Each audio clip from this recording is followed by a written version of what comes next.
I'm Jen.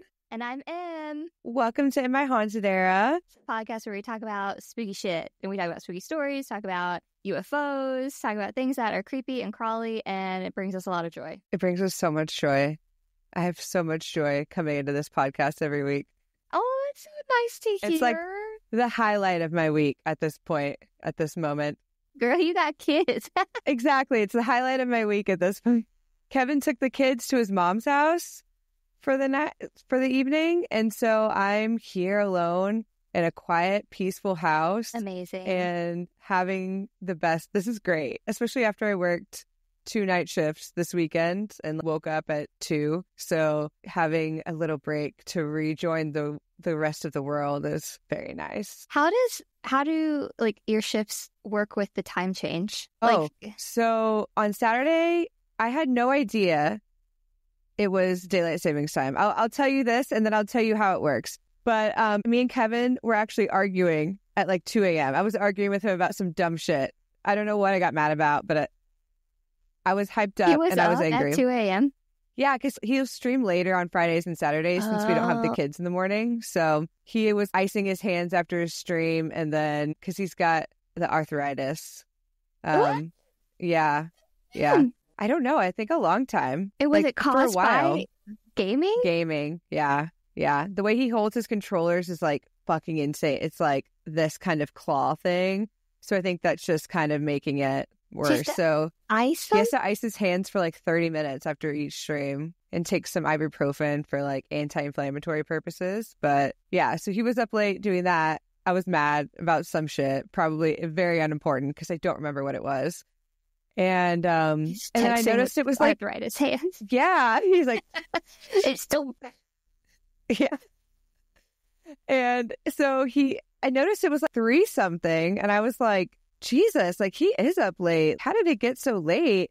And then 2 hours later, we don't have a patient. So I'm sitting down in the office and my coworker is sitting upstairs. She comes down around 4 and she's like, did you know it was daylight savings time? And I was like, is that what happened? Because I was like, where did 2 hours go? Or an hour? But it felt like I lost 2 hours of time. My God. And I was researching stuff for our trip. And I was like, I thought I had more time than this. And I had no idea. But so basically, when it's the fall back, it resets back to 2 o'clock at 3 o'clock.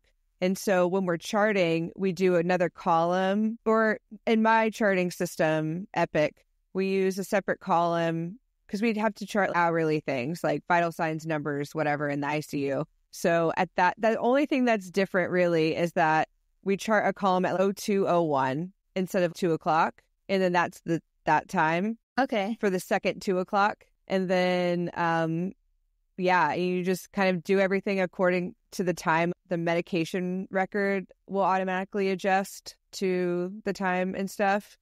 And then go ahead. Do you get off at the same time? I get off at the same time. I get paid the same amount. So this one, since we lost an hour, I still get paid for 12 hours, but we get paid 13 hours on the other one. So I don't lose money in either situation. And I only gain a little bit of money on the other way. But yeah. And then you just lose an hour. So if you're having a really busy shift, it fucking sucks to lose that hour. I've had those shifts. And I always work Friday, Saturday, Sundays. I always work weekend nights. So I always hit daylight savings time. I've done at least 9 of them probably in my career. And I'm telling you, the one where you lose an hour and you're having a busy shift, you get fucked. Because you're like, all of a sudden I have 60 less minutes to do all of the things I need to do. So yeah, that's stressful. I forgot it was this week. I didn't no see idea. any reminders on Instagram. No, that's what I was saying. Usually people are talking about the impending doom of daylight savings time. They're complaining that it's going to get dark early in the fall, and they hate that shit. And then they complain for a week or 2 before this one, and because they're about to lose an hour of sleep.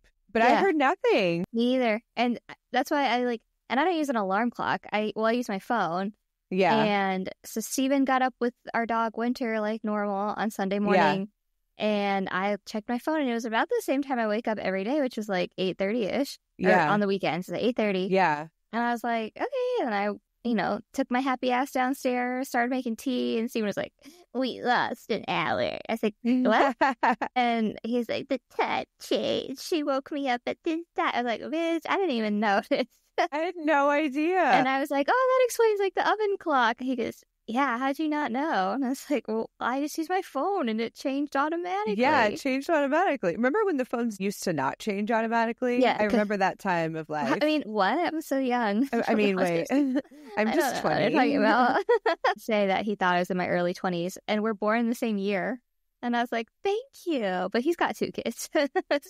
That I feel like having children ages you quite a bit. I mean, you still are. I mean, your husband does have arthritis with the hands, but...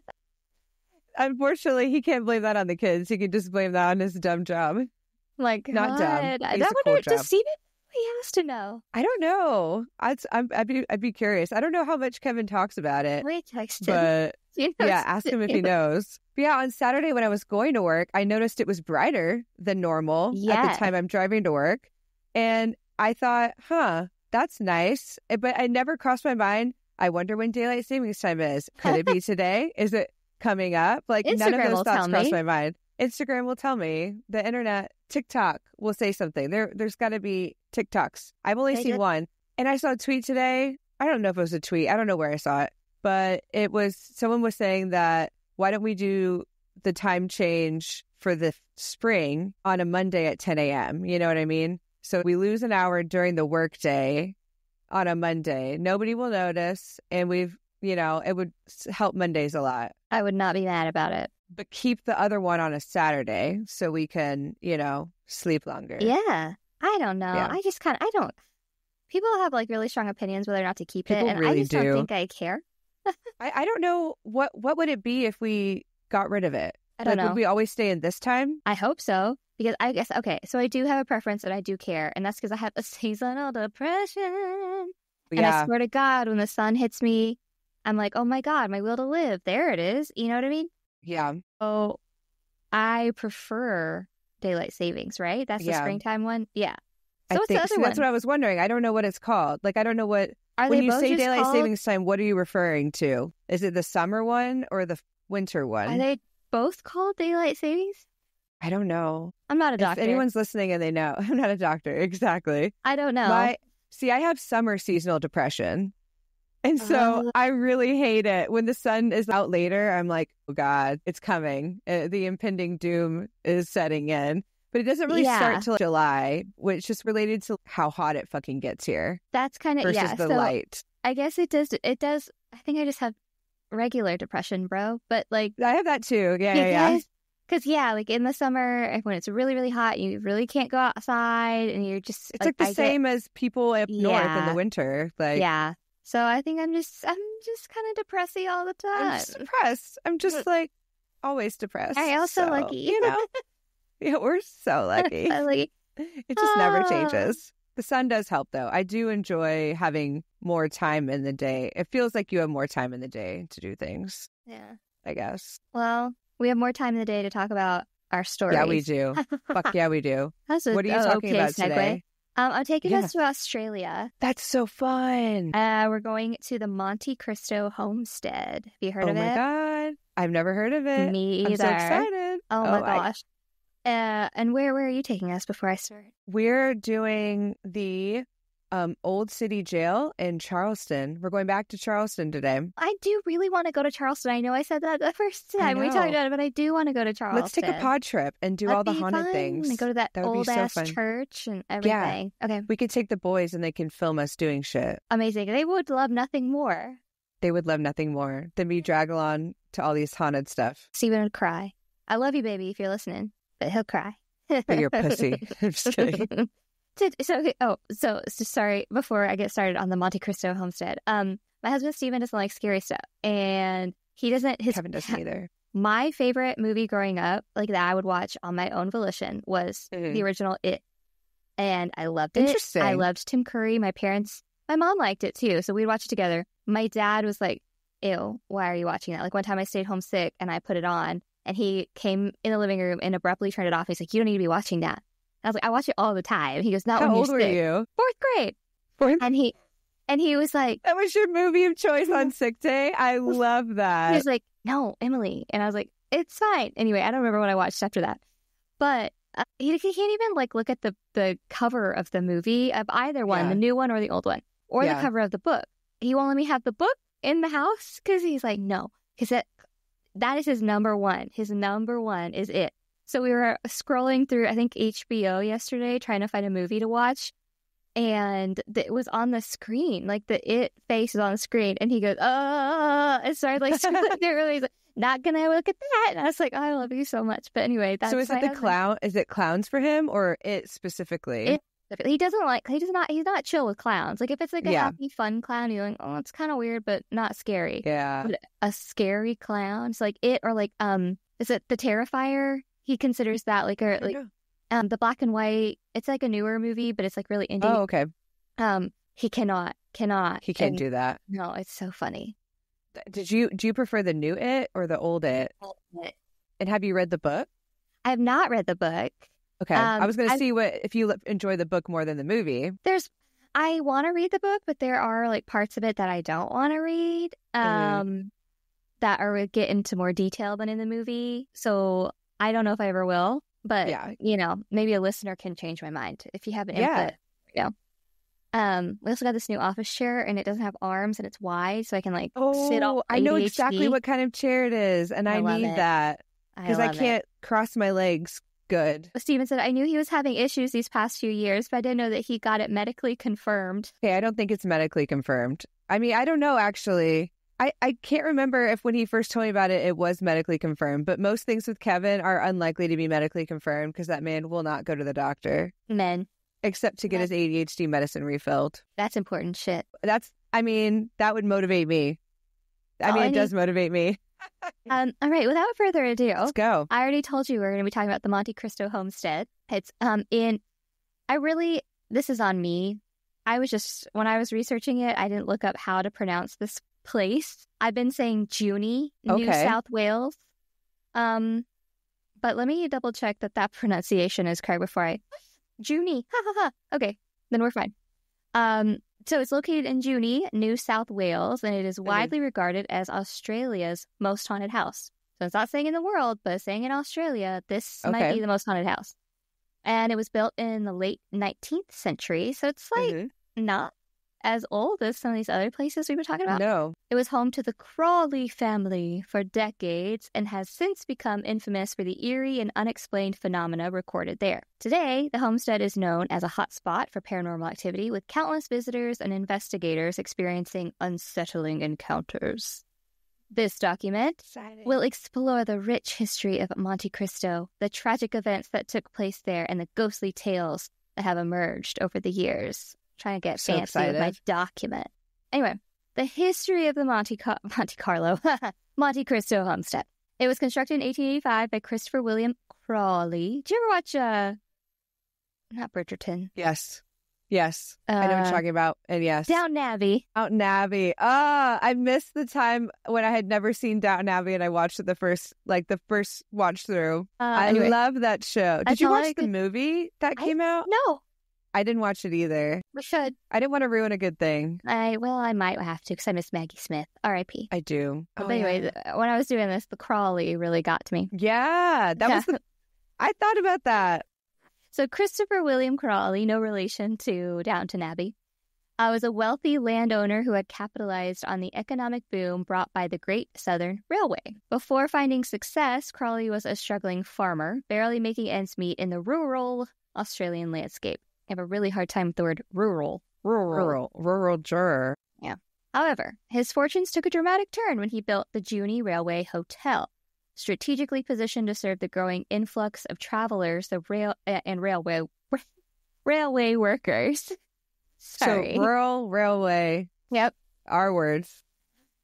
With the steady stream of business, he accumulated substantial wealth, which he used to construct Monte Cristo, an elaborate Victorian-style mansion that stood as a symbol of his newfound prosperity. So the Crawley family enjoyed a life of luxury, obviously, because they came into all that wealth. Within the ornate walls of Monte Cristo, Christopher, a shrewd businessman, and managed his affairs with authority, while his wife, Elizabeth Crawley was known for her deeply religious nature and unyielding discipline. Would not have gotten along. No, not my kind of woman. Yeah, no. Their home was a place of rigid order where strict rules governed the lives of not just their family, but also the servants who lived and worked there. Sounds like a fun time. Yeah. When Christopher Crawley passed away in 1910 due to complications from a blood infection, the homestead... Probably. The sepsis. Who knows? The homestead took on an even darker atmosphere without him there. So devastated by her husband's death, Elizabeth withdrew from the public eye, shutting herself away inside the mansion.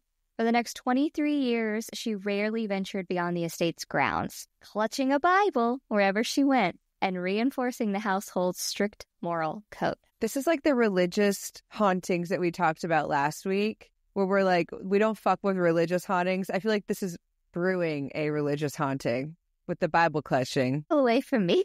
Yeah, just, you don't need to take it everywhere. No shade to Christianity. Just don't do you, have, boo.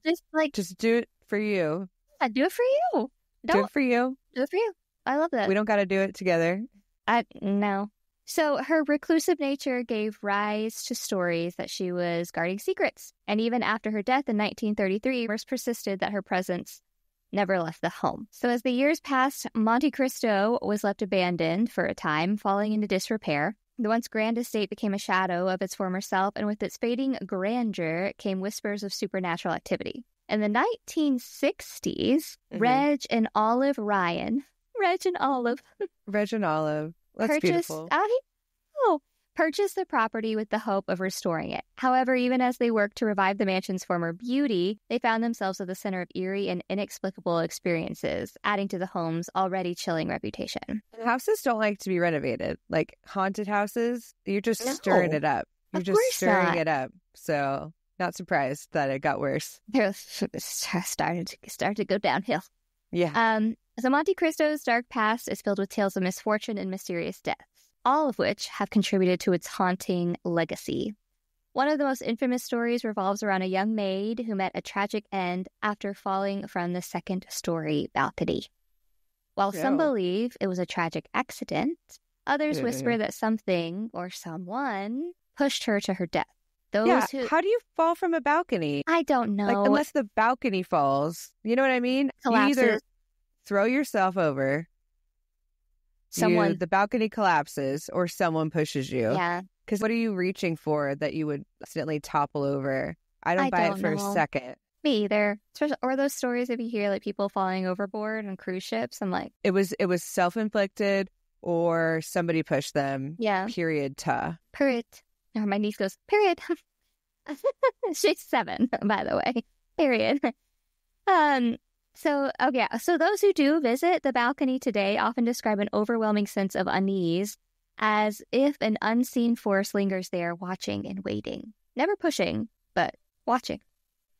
Another horrifying tale stems from the brutal fate of a stable boy who was locked inside the estate stables and set on fire. What?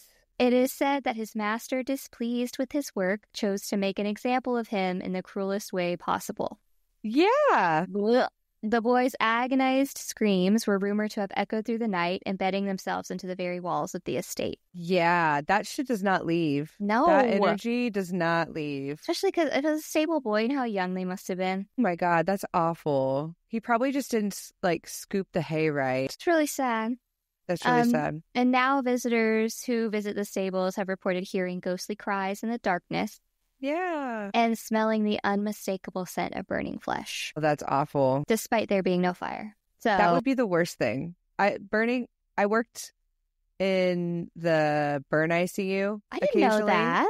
Yeah, when I worked at the trauma hospital. Yeah. And so I didn't always work there, but we would float there all the time. And we were trained in our ICU internship to learn how to take care of burn patients and do the burn wound care.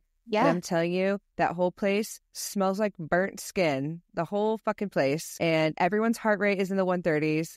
And the rooms are warm because of the thermoregulation loss from burns. The rooms are fucking balmy. They're 80 degrees. And so it's hot. And people are eating their lunches outside the rooms. And I'm absolutely not. That smell?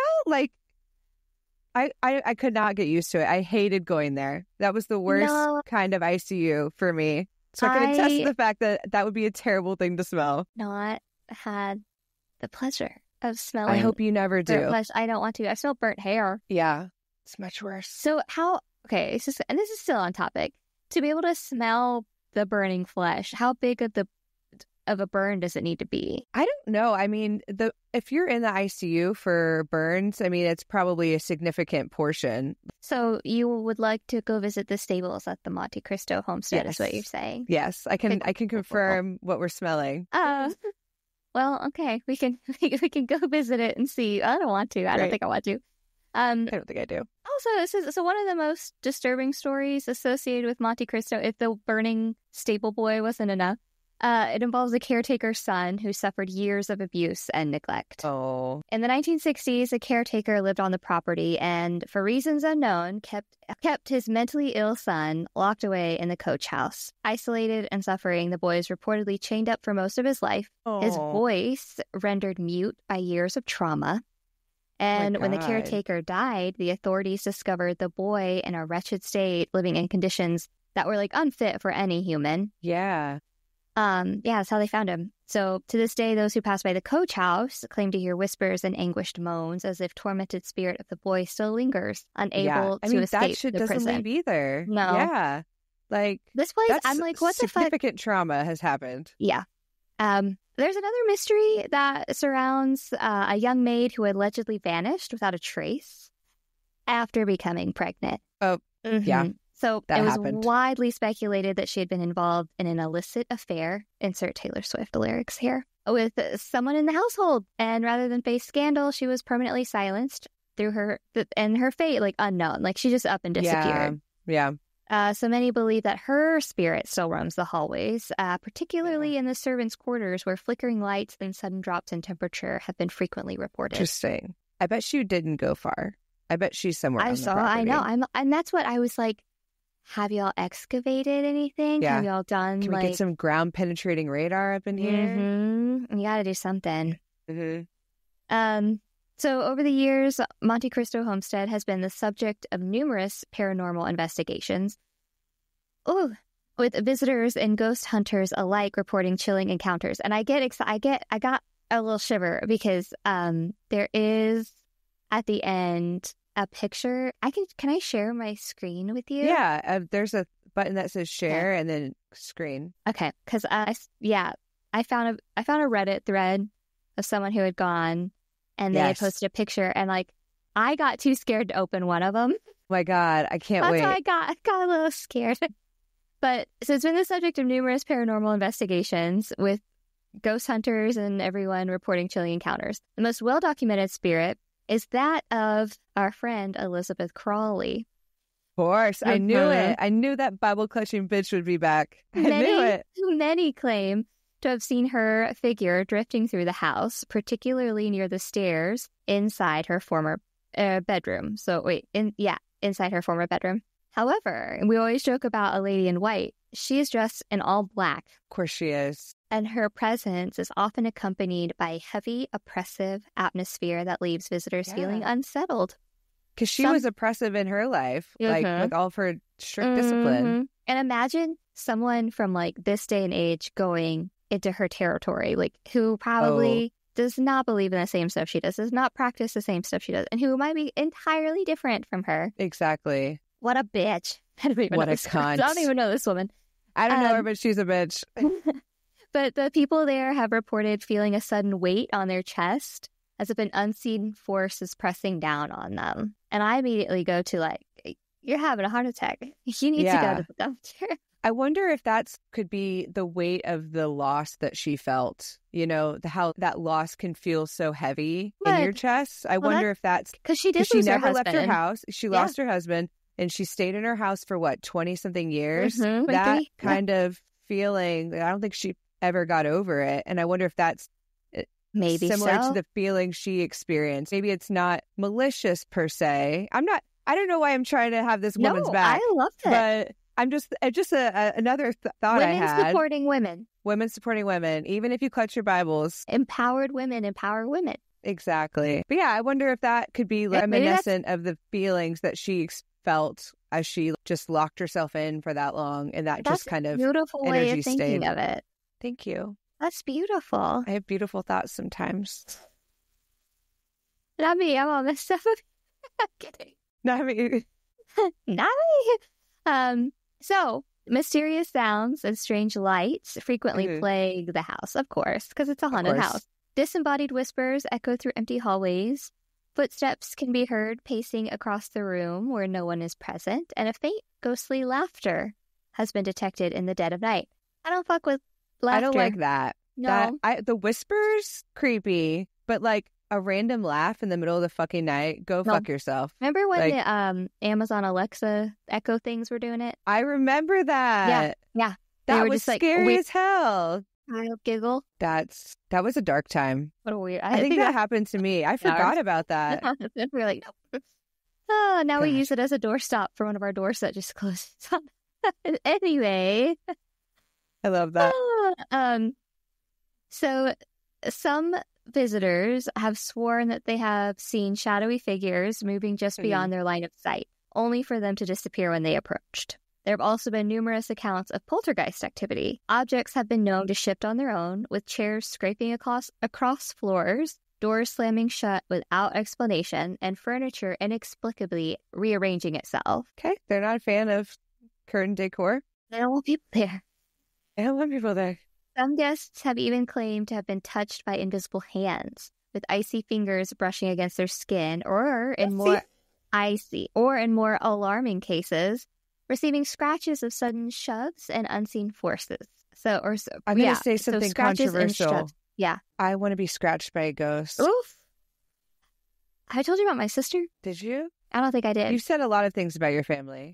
We're special. I don't know if we got to that story. I'll tell you about scratches with my sister after Tell me after this. Yeah.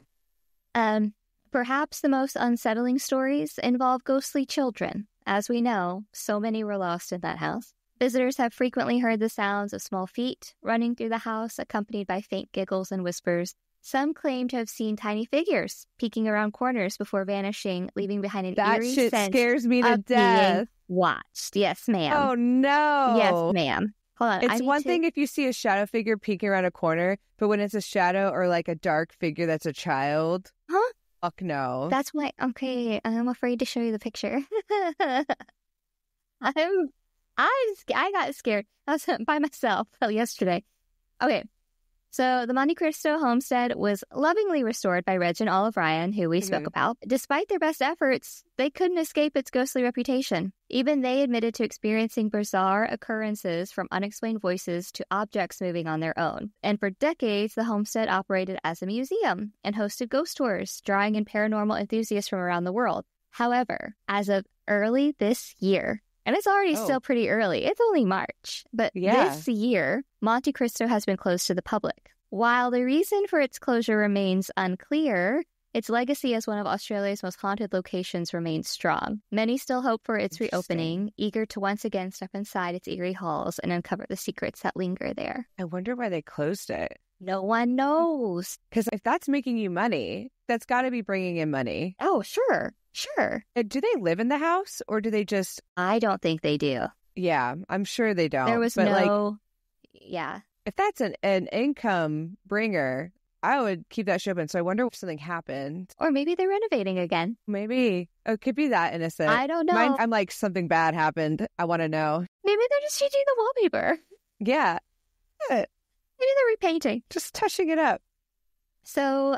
that got me thinking about like past visitors and stuff. So I went to Reddit and found it's a sort of like, so in our last episode, you had a Reddit story. Yeah. Or a couple of Reddit stories about people who like went in skeptics, right? Yeah. So this is kind of on that same note, but this person included photos of one of the, I think I can't, I'll show you. It's one of the outside houses. Oh, okay. So I was recently a skeptic about the whole paranormal. That was until I visited Monte Cristo Homestead in New South Wales, Australia, in July of this year. So this was a few years ago. I can't remember the year. I'm so sorry, but it was summer a few years ago. Supposedly, Australia's most haunted house. This was for my birthday, as I wanted the adrenaline rush, and I stupidly booked to stay overnight. Mind you, That's amazing. That's what I would do on my birthday. That's like my dream birthday. This person only got 3 hours of sleep, they said. We arrived at the house at about 3, and we were the first there. So we were told to wander around and get settled in for the next hour or so. This is where it got creepy. Standing in the front of the homestead to the left, there's a gift shop. Nowhere as old as the house. After taking a few so it was a gift shop. Okay, but it's still, you'll see the building. After taking a few pictures of the mansion, I wandered over to the left of the veranda and took a picture of the gift shop. When we arrived, the tour guide said to take pics of windows because that's where they like to show up. I didn't believe this, but I did it anyway. So I zoomed into the gift shop's window, and just as my finger touched the camera button, a little girl's head popped up in the window. This gave me a mini heart attack. I jokingly told my dad that I thought she was a ghost for a second, but later found out from the tour guides that her name is Molly, one of the previous young maids who died around 100 years ago. So she was a ghost. She was a ghost. Okay. I don't know why they said it. They set it up like that. Yeah, I was like... thought she was a ghost, but later found out. So I think they were joking, but then actually found out that it was real. Gotcha. She haunts the property, among with many other ghosts. And that was before even scarier stuff started happening later that night, especially staying overnight. Just wanted to share. This is a pic I took before I zoomed in. Okay, so you can see this, right? You can't really, see anything, but that's where the gift shop is. Okay. So then that led me... they posted several... Oh my God. Do you see? Oh my God. Holy fuck. That's where I got... looks like a person. That's where I got too scared, because then... Show me. Pull it up. Yeah. Oh my God. And I can't get much closer than that. I don't know how to keep zooming in. Move your mouse. Oh my God. That looks like a corporeal figure, like a body. Yeah. Holy fuck. But not alive. And I don't... And their eyes and mouth look dark. Does that look like that to you? Yes, exactly. So that's what someone was saying on the Reddit thread. They were able to zoom in really close. I don't, that's as far as it'll let me go. And I don't really know how to, do that. That's insane. I gotta get out of here. I freaked out. So some people were saying that they zoomed in even closer to that last picture, and they said it looked like something was wrong with her mouth. So the dark eyes and a dark mouth, and they said something looked wrong with it. And I got too scared. So it's I don't want to see it. That's so cool. Yeah. But so that was because you said even the gift shop wasn't in the house, but the grounds themselves, I think. And that, structure, who knows how long I'd been there. Yeah, exactly. Oh my God. Holy hell. Out. Or what was there before the gift shop was there? The gift shop. Yeah, who knows? Yeah. Could have been That's so scary. I know. That's a terrifying photo. That one scared me a lot. It's she's creeping up and then bam, she's there. At first it doesn't even look like she's paying attention to the person taking the picture. Yeah. Because she's half her head and maybe looking at something else. And it's I see you. I see you, bitch. I was I hated that. Ooh, that gave me the chills. So documentation like that always gets me. Yeah.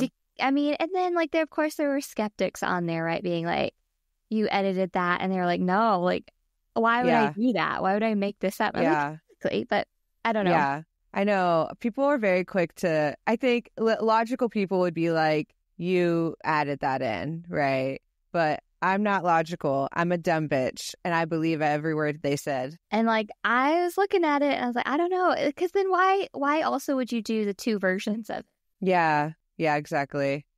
I don't know. That's a lot of work. That's a lot of work. Maybe not for somebody who knows how to do that, but it seems like a lot of work for just a Reddit post. Yeah, it scared me. It's scary. That gave me the chills. God, I still see it in my mind. I'm going to dream about that. That's how I was fucking dream about yesterday. That girl. I was I'm not going to be able to sleep. I'm scared. What was her name? Molly? Molly. I know too much now. That's going to be in my damn dreams. That's why they closed it, because that photo. They're hey, shut it down. Dude, they were Molly's out of control. Oh, God. Oh, she's showing that'd be herself. really, really scary. That would be scary. I want to go. Sneak on. Oh, if anyone in Australia is listening, don't take that seriously. No, don't do that. Do not commit crimes. Private property, trespassing is bad news. Well, that's the story of the Monte Cristo Homestead. I love that. Now I want a Monte Cristo sandwich. Okay, that's what I've been thinking about this whole time. It's been I'm listening to your story, but the voices in my head, that are always talking, they were thinking about a sandwich. Tell you what, if I could eat, if any Disneyland fans are listening, at Blue Bayou, okay, you know where I'm going with this. Blue Bayou has a Monte Cristo sandwich, and the restaurant you sit in, and it's like part of the dining area is within Pirates of the Caribbean. So you can sit by the ride, and like people will be floating past you, and you're like, "Hi, eat my sandwich." One of the best Monte Cristo sandwiches I've ever had. Really? So really? Good. So expensive. What is a Monte Cristo? I was just thinking about a sandwich in general. Oh, I wasn't even thinking about the Monte Cristo itself, but I can't recall what is on a Monte Cristo. I know that there's ham, and like the one I had, I think it had some sort of jam on there, but it's a deep fried sandwich with powdered sugar. That's what I thought. So with powdered sugar? Yeah, I think. Wow. Holy fuck. Let me look this up because I might be. Maybe is that just in Disneyland?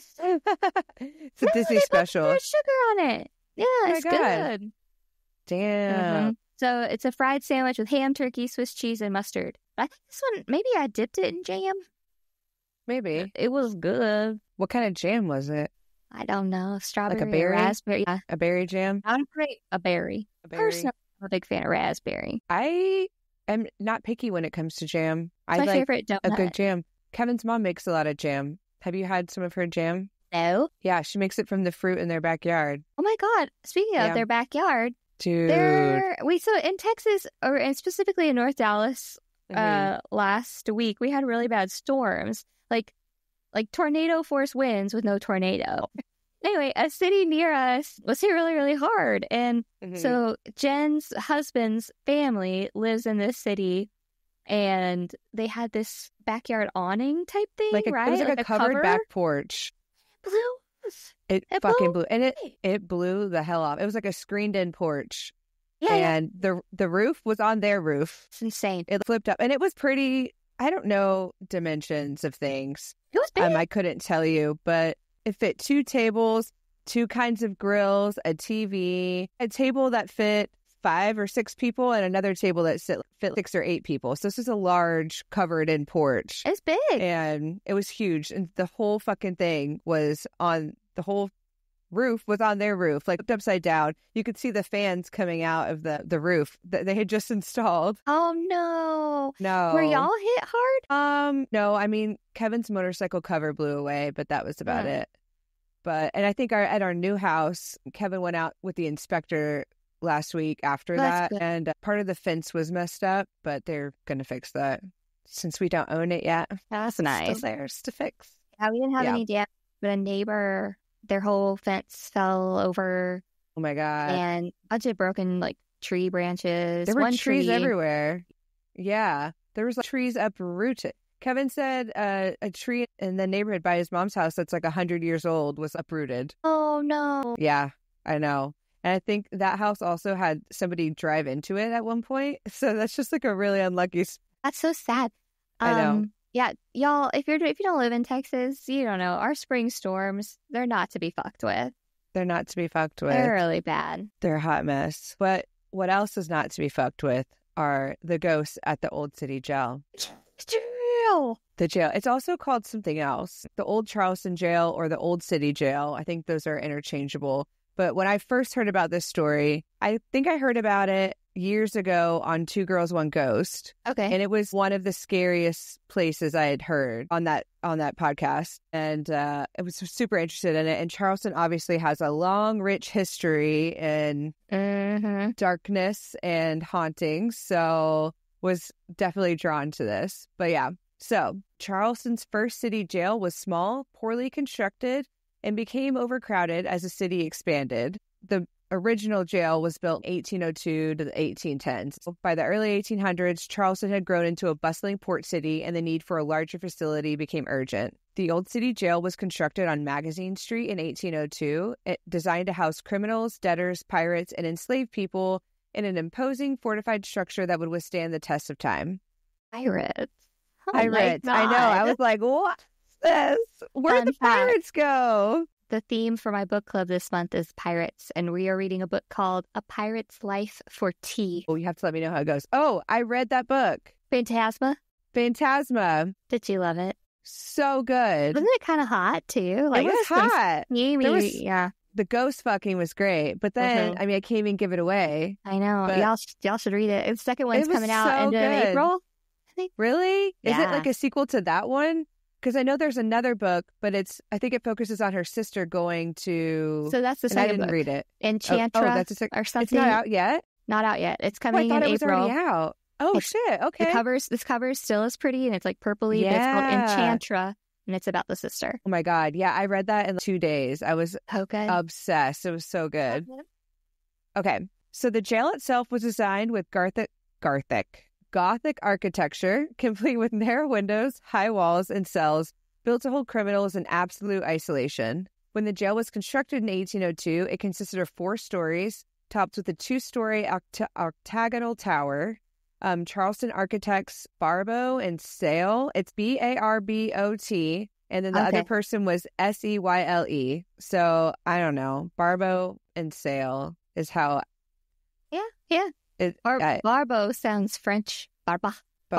I'm probably butchering it, but I did not look up the pronunciation, and I did not care. But anyways, Charleston architects Barbeau and Sale were responsible for the 1855 alterations to the building, including a rear octagonal wing, expansions to the main building, and the Romanesque revival details. This octagonal wing replaced a fireproof wing with individual cells, designed by Robert Mills in 1822, 5 years earlier than his notable fireproof building. The 1886 earthquake badly damaged the tower and the top story of the main building, and these were subsequently removed. So they were added, then they were removed. Okay. The architecture significantly contributed to the cruel conditions to which the prisoners were subjected. Windows held no glass, so the cold Atlantic sea air would create damp conditions perfect for mold and other infectious bacteria. Torture was common. My God. I know, right? That damp environment. Illness. Was like that too. Yeah, it was. Nasty. Torture was common, along with the increased violence that was executed with no sign of relenting. When the Old City Jail was first constructed in 1802, it was designed to hold only a small number of prisoners. However, Charleston's rapid growth as a port city and slave trading hub quickly outstripped the facility's capacity, and the jail became a holding place for a variety of different prisoners, from enslaved individuals, pirates, debtors, to mentally ill people who had nowhere else to go. Good. Yeah. The jail's original design, with its small cells, limited ventilation, and narrow hallways, did not provide much room for comfort or privacy. The building's Gothic-style architecture, though imposing, offered little in the way of relief for those confined inside. The overcrowded started early, and by the 1820s, the situation had reached a breaking point. So one of the most significant and traumatic events at the Old City Jail was the Denmark-Vesey conspiracy of 1822. Hold on, let me look up how to say his name. I don't want to say it wrong. Vesey. Okay. Vesey. Southern. Okay. So Denmark Vesey, a former enslaved man who had purchased his freedom, plotted a massive slave revolt against the city's white elite. Rebellion. I know, right? Get it. The rebellion was meticulously planned and was to occur on July 14th, 1822. The goal was to kill as many slave owners as possible and free enslaved people in Charleston. Ooh. I love the energy. Steven said something this past weekend. He said, murder's not justice, it's just a crime. And I was like, sometimes it's justice. Sometimes it's justice too, man. This seems like it could have been justice. Yeah. As long as only the people that were bad, the slave owners, and were bad, were bad. Yeah. Only as long as it's only slave owners. I don't want like family. No, don't kill their kids. Don't, unless they're little shits. Yeah. Kill the teenagers. I don't care. Unless they're hoping to go in Papa's footsteps. You know what I mean? Exactly. Yeah. Maybe just kill them all then. I changed my mind. However, the plot was discovered by informants, and before it could unfold, 131 people were arrested, many of whom were tortured or killed in response to the rebellion. Yeah. 35 conspirators were executed, including Vesey, who was hanged on July 2nd, 1822. The execution was public, with Vesey's body being desecrated and displayed as a warning to others. Yeah. The Old City Jail became a place of inhumane interrogation, and many of those arrested were subjected to torture, likely leading to the profound sense of suffering that still lingers in the building. Right? Like, of course, like we've talked about before, like that energy just doesn't leave. Some say that Denmark Vessie's ghost is one of the primary spirits that haunts the Old City Jail. Visitors often report mysterious sounds of chains rattling and whispers in the dark near the upper levels of the building where prisoners were once kept in solitary confinement. And these may be linked to those who were incarcerated after the rebellion. By the 1830s, Charleston had become a hub for pirates. The port city was frequented by infamous pirates such as Blackbeard, Stead Bonnet, and their crews. I don't know who the second person is, but I trust that they were a big pirate. I want to know. I want to know too. After capturing pirates, Charleston's authorities would imprison them in the Old City Jail. Pirate Captain Stede Bonnet was one of the most notorious, and he spent time in the Old City Jail before being executed. The jail's grim reputation began to spread further. During this time, Charleston city leaders also began using the Old City Jail for the execution of many criminals. The jail became known as the hanging jail due to the number of public executions carried out in front of a crowd where prisoners were hanged from the gallows in a gruesome spectacle. One of the most infamous executions was that of Lavinia Fisher in 1820. Have you heard of her? I think so. Lavinia. Yeah. She was regarded as the first female serial killer. Yeah. Yeah. We could do a whole other episode on her, but I definitely wanted to include her in this because she's a big part of this jail's history. Lavinia and her husband were allegedly involved in luring travelers to their deaths at their inn in Charleston. They would offer to accommodate travelers, only for them to be killed by the Fishers after being drugged and their bodies hidden in the house. I didn't really get into Lavinia because it's a whole thing. But I know from hearing her story, like on numerous other podcasts, that there was allegedly a lever. They would be sleeping in their beds and they would pull a lever and they would fall down into a lower level and that's where they would be killed. Okay, Sweeney Todd. But they could not find evidence of that, I believe, is what I've also heard. So, but we won't get too far into that because that's, like I said, a whole other story. I also can only hear, Kronk, pull the lever. Yes. I didn't even think about that, but yeah.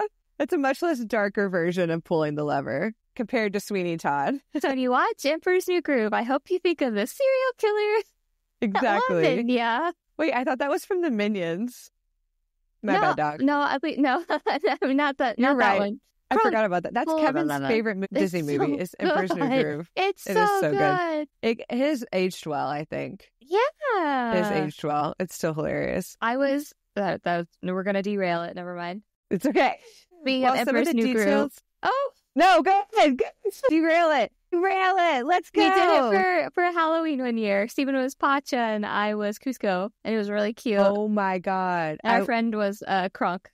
You must send pictures now so I can put on the Instagram. Okay. You must send photos. Since you told the story, you have to send evidence. We were very cute. I believe that you were. So while some of the details of her guilt remain in dispute, Lavinia's story has become legendary, and her haunting of the Old City Jail is one of the most commonly reported. Lavinia's execution was particularly horrifying because instead of showing fear or remorse, Lavinia was reported to have yelled to the crowd, "If you have a message for the devil, tell me now, for I will be seeing him soon." That's like the iconic line. Yeah, that's what I've heard. Okay, I've heard that one. And I was like, okay. That is also what I will be saying before I die. I'm going to steal that. Her behavior was seen as both defiant and eerily calm, fueling rumors that she had made a pact with the devil. Of course, they thought that back then. Today, her ghost is frequently seen. I know, right? I mean, it's possible. Today, her ghost is frequently seen at the upper levels of the jail, where she is said to wander in a white dress. We got a woman in white. Woman in white, baby. I know. With some reporting the distinct sound of her voice shouting, "Get out." I know. Dang. I'd be like, you get out, bitch. I hope. Yeah. I'm like, no, I'm staying. You get out. Why don't you leave? Can you I go? Know. Why are you trying to stay there? By the time the Civil War era arrived, the overcrowded conditions at the Old City Jail were horrific. God. The facility had become a nightmare for men, women, and children imprisoned within it.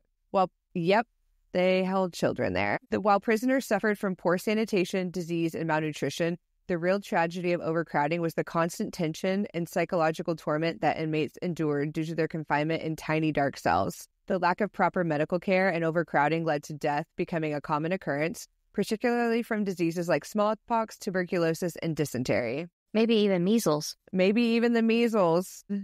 If you're hearing this, get your vaccines. Get your booster, baby. The Old City Jail's role as a holding facility for Union soldiers during the Civil War added yet another layer of suffering to its history. The jail became known as a place where prisoners were held in dire conditions, overcrowded, filthy, and with little to no food. Many Union soldiers died of disease such as smallpox and dysentery, leading to a very high mortality rate.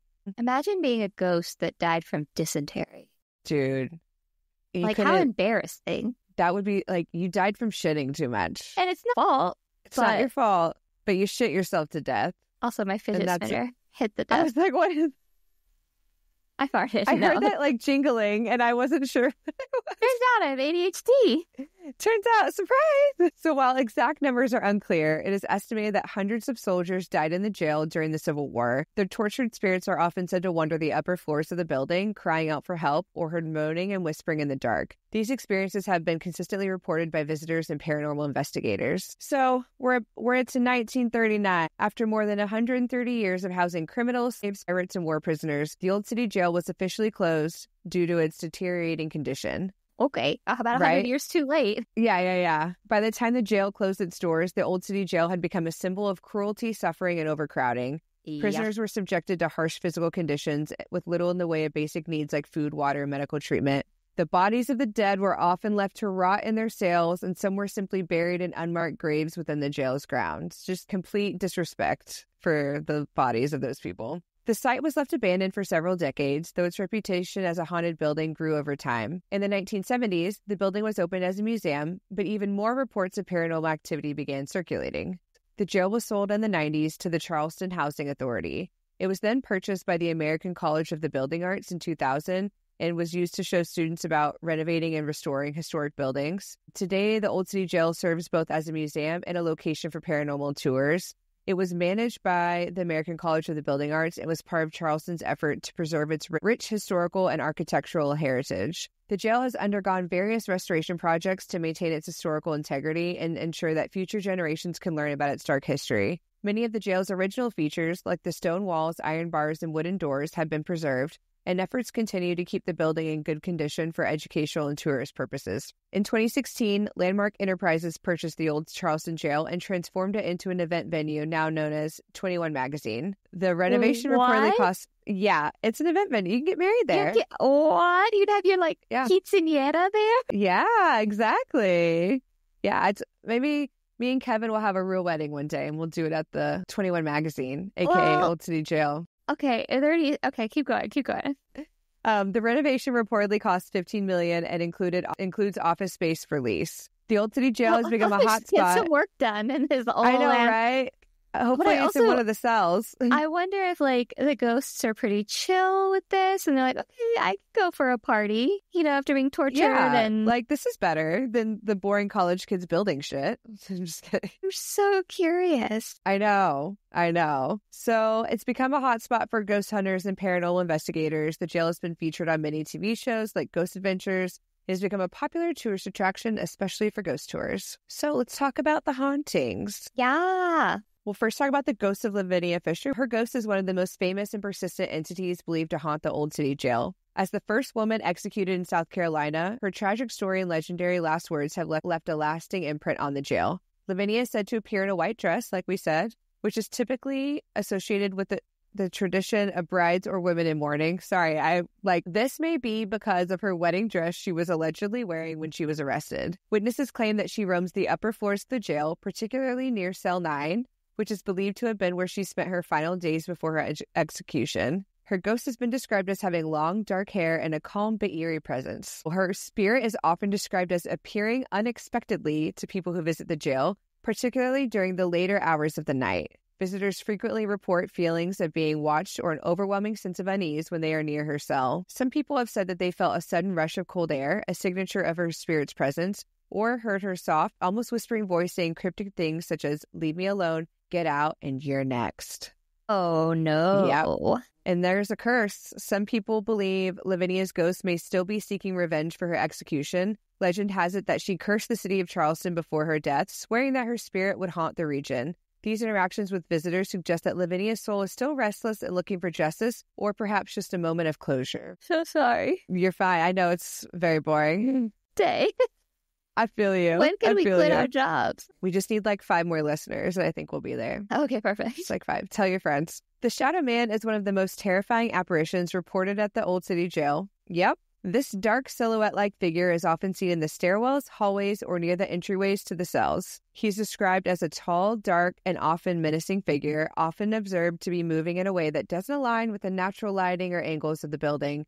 creating the sense that it's not fully solid. Oh. He's often seen, I think this is the story, the Shadow Man was what I heard in that episode of Two Girls, One Ghost. Yeah. Because I think Corinne, one of the hosts, went to the Old City Jail and toured it. So she had an experience or they were telling them about experiences. I'll link their episode about this in the show notes for anyone to listen to because they do a really good job. And I think, especially because she had been there, it was really interesting to hear. But so he's often seen in dimly lit areas, particularly at the top of the stairs or near the windows, and is described as a figure that seems to absorb the light around it, making it appear darker than the surrounding shadows. People who report seeing the Shadow Man often state that they cannot make out any features, but there's a strong, unsettling presence that follows them. He's commonly described as silent, but some have reported feeling a chill or a heavy, oppressive atmosphere when he appears. Some paranormal investigators believe the shadow may represent a violent or tortured prisoner who was executed or left to die in the jail. In particular, the Shadow Man is often said to appear right before something significant happens,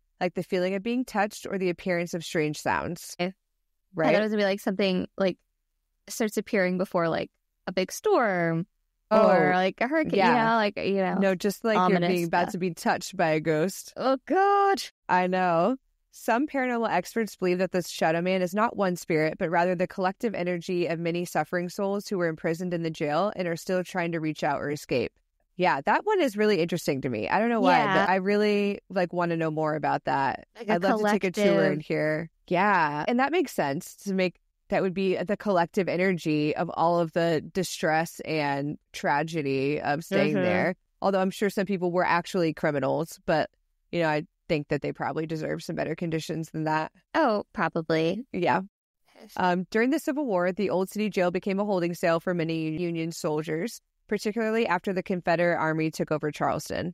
Visitors and investigators have often reported seeing figures in Civil War-era clothing, usually appearing as faint shadows or translucent forms. They are often seen near cell blocks or hallways where soldiers were once kept in deplorable conditions. In many cases, people describe feeling like they're being watched or followed by these spirits, especially in areas where Union soldiers died of diseases like dysentery or smallpox. One of the most unsettling aspects of the Union soldiers' hauntings is the constant sound of moans or groans. Many people have reported hearing low, muffled voices, sometimes described as whispers or cries for help. Investigators using spirit boxes or EVPs have picked up phrases such as, "Help me," "Water, please," "Let me out." Oh, my God. I know. The water one. I know. Many visitors to the jail report feeling a dramatic temperature drop, especially in the lower levels of the building where soldiers were kept. Paranormal investigators have caught sudden fluctuations in temperature during investigations, especially in rooms where soldiers reportedly died. These areas have the highest concentration of spirit activity. Perhaps one of the most eerie, consistent, and unnerving reports at the Old City Jail involves the sound of rattling chains. The building's history of capturing pirates, enslaved people, and mentally ill prisoners means that the chains and shackles once used to restrain them have left an imprint on the jail's energy. These sounds are often described as loud, clinking, rattling chains that can be heard throughout the jail, particularly in the lower levels and isolated cells where prisoners were once shackled for days, sometimes even weeks. In some cases, right? Can you imagine being shackled? No. For that, or like a day would be a day too long. There's no way. In some cases, investigators have even noted hearing the sound of chains dragging across the floor, followed by the sensation of being physically touched by something unseen. Yeah. Again with the touching. The touching. We can live. Yeah. Just don't touch me. You don't gotta touch me. Actually, I want to be touched in more ways than one. You go for it. I'm like, good. When I walk in the jail, I'll be like, "Please touch me," and then Kevin will be the one that's touched. I fucking swear. Even like hugs from people. Same. I am not a touchy-feely. I'll hug people when I see them, but if you're having feelings and it's requiring a hug, I'm uncomfortable. It'll make them worse. It'll make it worse. Yeah. I'm like that. Did you ever watch 30 Rock? Wait, no, it's not 30 Rock. What is it from? Maybe it's 30 Rock. I don't fucking know what it's from. But I feel like Tina Fey's involved. That's why I think of 30 Rock. But she's like, it's like a gif of her with a broom and someone's kneeled over crying in the bathtub and she's rubbing their back with the broom. Like, there, you're okay. And that's funny, how I feel like I am when other people have feelings. It's the Aquarius in me. Well, if I'm upset, I don't want people hugging me because it makes it worse. Yeah, no thanks. Don't touch me. Several visitors have reported being tugged as though invisible chains are trying to drag them down, while others have said they felt their clothing or hair pulled as if somebody were trying to grab them. Nope. Yeah. Others have felt restless in areas where the chains are most prominent, describing an overwhelming sense of unease or being watched. What? Can we pause for a second? Yeah. Steven's got a code for something. Okay. Come on in, Steven. Quickly, Steven. What are you asking him for? Oh, he's asking me for something. Oh. And your cheeks. I love you. Oh. What did he get you? He got me a surprise swig. You can put this in the podcast. My God. So that's so sweet. What is your drink of choice? Well, so this one he got me is Sandy Cheeks, and it's a sparkling water. It's like it's got sugar-free peach, sugar-free coconut, maybe. Oh, is it good? I So love good. that. That was so nice of him. I love swig. Oh, that's so I've never been to nice. Swig. Oh, I know about it from that show. Secret Lives of Mormon Wives. Secret Lives of Mormon. Did you watch that? No. Oh my God, you got to watch it. But anyway, Swig is very good. We should go. Swig and they is have good. really good Yeah. cookies. And Do they? Are they like freshly Yes. baked? So they serve them cold at it. Like, Okay. first of all, they're like this big. Okay. You get like 12 in a cup. And they okay. keep them in a fridge, but they're like soft I like cookies that though. that are, oh my God, girl, I love it. I wonder why Okay. he didn't get cookies. Maybe he did and he's eating them all. I swear. I swear to God. We You're ate gonna be salads next. for dinner. Sorry, my fidget.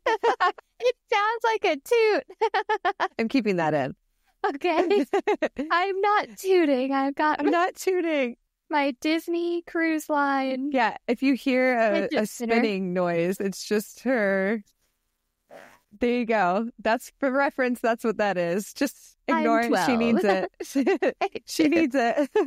Hey, how cool. Okay. Why? Sorry. No, you're fine. Denmark Bessie's spirit is one of the most chilling to some ghost hunters. It is believed that his anger and defiance at his unjust execution were so intense that they caused the spirit to become trapped within the jail. Some visitors have reported hearing low, guttural growls, often followed by a sense of intense cold. His ghost is sometimes Growls? described... Growls, girl. Bessie be growling. Calm down. You're doing the most. I know. That's too much. His ghost is sometimes described as a tall, dark figure seen walking through the upper levels of the jail. As in many haunted places, the Old City Jail is famous for its cold spots. These cold spots are especially prominent in the lower levels where prisoners were kept in isolation or where the Union soldiers died, like we talked about. Paranormal experts point to the cold spots as one of the most reliable indicators that a spirit is nearby. People often experience the cold not just through the drop in temperature, but through the physical sensation of being touched by cold hands or feeling as though someone is breathing down their neck. That would Talk not... about a micromanager. Like, I know, touch me with your cold hands, but please don't breathe down my neck. That's the line for me. I'll giggle. I think. I'll be like, I'll giggle. That's it's a very ticklish spot. it is a ticklish spot. And Steven and Yeah. I will like just even if you Maybe just it's like the blow back of your air, neck, though. Maybe it's like the back of your neck because I feel like that's Oh. not as ticklish, and that's no, more it's like not. goosebump. That's scary. That's the scary one. That's what I imagine when I hear I'd be them like, say that. I get scared here. And then I'm like, Yeah. Some report a sense of heaviness that accompanies the cold as though the spirit is trying to make its presence known. So many visitors and paranormal investigators have also reported hearing strange sounds in the cells, particularly the ones that were used to house mentally ill prisoners or those considered particularly dangerous. oh, In these, I know, Did in they these put them in isolated the areas, science area? dude, they sure did. They put, That's fucked that's up. just insane to me. But they probably thought they were dangerous. I If know. they're uneducated on mental illness and Oh, shit. God. In these isolated areas, many report hearing what they describe as echoing voices. Some of these voices are calm, others frantic. The voices sometimes form phrases like, let me out, help me, I didn't do it. Another common phenomenon is the sound of cell doors slamming shut, even when there is no one in the vicinity. And some investigators have even experienced doors slamming by themselves, and many of the jail's visitors describe feeling a shift in the atmosphere when this happens. It's that the spirits are actively trying to communicate. Yeah. This has just taught me, don't like imprison people and don't torture No. them. If they're Yeah. imprisoned, just don't torture them. Exactly. Just like, I feel like that's torture enough, you know? human rights and shit. Yeah. Maybe I'm too empathetic. I don't know. Because if someone like killed my family, I'd be like, I'd go John Wick on their asses, you know? Yeah, go John Wick on their asses. Yeah, I don't know. I don't know. Maybe because a lot of this is like, so far back in the day, you couldn't prove it all the time. Yeah, exactly. Their investigation methods were not they didn't have what they are now, even though it's not perfect now. It's not, no. And the court system is still really messed up. But I don't know how you make it better. I know. So, I don't either. I'm not a doctor. That's for another podcast. We're not doctors. We can't make the justice system better. I'm not a doctor. So the Old City Jail in Charleston is not just haunted by one or two restless spirits. It's a place steeped in layers of suffering, anger, and tragedy that have accumulated over the centuries. From pirates to enslaved people, Civil War soldiers, and infamous criminals, the souls who died here are believed to still linger, unable to find peace. Each room, each corridor, and each cold, dark corner of the jail holds the possibility of an encounter with the paranormal. Whether it's the whispers of the long-dead prisoners, the shadows that seem to move on their own, or the cold breath of the spirits trying to make contact, the Old City Jail is a place where the veil between the living and the dead is incredibly thin. And I have a Reddit story. Yeah. I wanted to share. So this one is entitled Scratched on Tour at Old Charleston Jail, Paranormal Activity in the Home Following. And I was like, yes, I want to be scratched. It also sounds like the name of somebody's tour. Scratched on tour. Scratched on tour. Yeah, exactly. Can I get a shirt? I need a t-shirt. So a few weeks ago, when I decided to go on a tour of the Old Charleston Jail in Charleston, South Carolina, it's literally called that. I've researched for other names. That was in parentheses. I had an experience I cannot explain. I am a nanny, 23-year-old female, and had the opportunity to accompany my employers on a trip. The evenings were my own to explore, and despite being a little nervous because I never really travel alone, I decided to be adventurous. Barely 15 minutes into the tour guide tells us the infamous story of Lavinia, the demented innkeeper woman that trapped, robbed, and killed men. She was subsequently hung at the jail in her wedding dress and still exists as a vengeful spirit on the grounds who is known to scratch people. Ooh, spooky. That was in parentheses. As he's telling us the story, my head and neck are getting hot, and I mean burning hot. My neck starts to furiously burn/tingle, and I become so woozy, I ask the tour guide to point me towards the bathroom. He looks at my neck and asks me if I had a dark red mark on my neck before the tour. Looking in the bathroom mirror, I couldn't believe what I saw. A scratch, almost the perfect size of a woman's fingernail, was raised on my neck. I had just been in the bathroom before the tour, and this was a very clear, very distinctive mark that was not there before. The tour guide took a picture and even said that it was the most prominent one he has seen. I'm also very pale, though. I feel that, girl. The craziest part was the mark just kept getting hotter, redder, and increasingly more painful as the tour went on. As if Lavinia, as if Lavinia or someone else was continuing to bother me throughout the tour. By the next morning, the mark was almost completely faded into a pale pink line on my collarbone. So it was just like during the tour. You in danger, girl. I know. Now for the part that's really been bothering me. A little backstory that I think might be related. Last year, I had a severe medical emergency, and it was the closest I've ever been to death. At only 23, this just really shook up myself and the whole family. Prior to this event, when visiting supposedly haunted locations or going on ghost tours, I felt hardly anything. Maybe goosebumps or the hairs on the back of my neck standing up because of the negative energy at most. However, this was my first ghost tour since, and during my entire visit at this Charleston jail, I felt constant energy, and this time it was emotionally jarring/torturous. After the scratch, it felt like I was being confronted with that life-changing moment over and over, even though the stories being told were clearly about people long dead. I couldn't stop sobbing the rest of the tour. I felt and looked like a crazy person to everyone else. I was about to say, I'd have been like, girl, you need to go.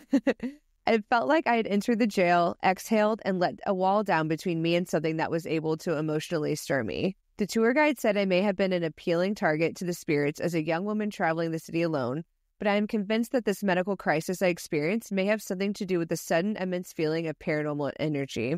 I'm still a skeptic and have already tried debunking this in my mind. I thought it was my purse strap, but then I realized it was draped over the opposite side of my body. It's not possible it's a hickey, as friends have joked, so please don't ask, haha. I've considered hives, but I've never had a rash or anything like that just suddenly occur in my life and with such convenient timing. Yeah. Yeah, I'm like, you don't have to... hives don't look like A scratch. Yeah. It's like raised bumps. Despite my skepticism, I have always made sure that I make it clear that no negative spiritual energy is to follow me, attach itself to me, etc. However, last week I had a moment at home that seriously terrified me. I was standing at the kitchen sink, completely alone in my apartment, when I heard a deep, low growl right in my ear. I mean, a growl. It was so real that I whipped my head around and yelped. My roommate was in a completely different state. I don't have any pets, and I had never heard this sound before. It didn't sound like an animal at all. It was like an angry person grrring right in my ear. It's approaching the year anniversary of my close-to-death experience, and I'm starting to feel crazy and like it's all psychological. However, these recent events leave me unable to reason and honestly looking for a different explanation. I felt presences around me in my apartment sometimes, but just played it off before as commonplace tricks of the mind, including darting shadow figures. No, girl.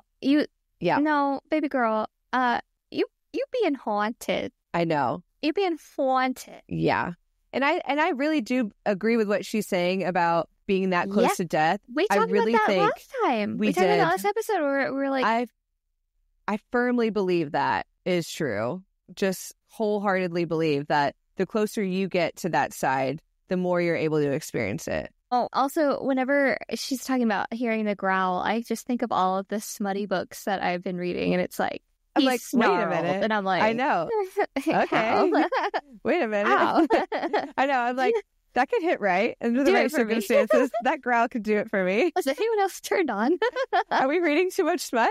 Yes, I believe so. We did throw in a memoir in there or something. Yeah. Would never. Just a nonfiction autobiography. No, thank you. Historical fiction. No, that sounds like shit. I want to read smut. Give me the smut. I want to feel something. That was the Old City Jail in Charleston, South Carolina. Sounds very spooky. Yeah. We're going to go on a pod trip there one day. That does sound spooky. Yeah, we can hold an event there. We could hold an event. Yeah. We could do a live show there. Everyone just come. Mm-hmm. Yeah. With the paranormal tour after. Yeah. It could be our first and only live show. Girl, I don't want to be scratched. I don't want people to be growling at me. I want to be scratched. My thing is with that last story is, did some of those spirits like follow her home? Or, I know. I'm thinking very much like Haunted Mansion. Did they hitchhike a ride home? But like, or does she have her own? You know, I don't know. Yeah, we need I wonder an update if maybe from this girl. I know, right? I wonder if she's just more open to it now. Not open like she wants it, but she's been touched. She's been touched, and now she can just experience those things. Or maybe going to the Old City Jail kind of sparks something too. Yeah. Where now her senses know that she can experience that, and now she's more attuned to it. It like opens something. Like, yeah. Ugh. Or something followed her back, which, I mean, could be possible. We'll never know. Hitchhiking. Yeah. That was so good. Yeah. Thank you. But yeah, so that was our story for the day. We've got another episode to record, so we'll cut the yapping. Yeah, but we won't yap for this. Thank you for listening. Thank you for listening. And please subscribe to our channel. On whatever platform you're on for podcasts. Please subscribe. Leave us a review. Give us a rating. Yeah, tell us what you liked. To us. Tell us what you didn't like. Yeah. Email us your stories so we can read them on here. At In My Haunted Era on Instagram, TikTok. And then email us at inmyhauntederapod@gmail.com. Don't forget that pod. Email us, don't forget the pod. You can email us your scary stories, your opinions, thoughts, feelings. We'll read them. If there's a topic you want us to cover. Yes. I said text that too. Text that. Write that too. Yeah. Send it our way and we will read them. Okay. Thank you guys for listening, and we'll haunt you later. Bye. Bye.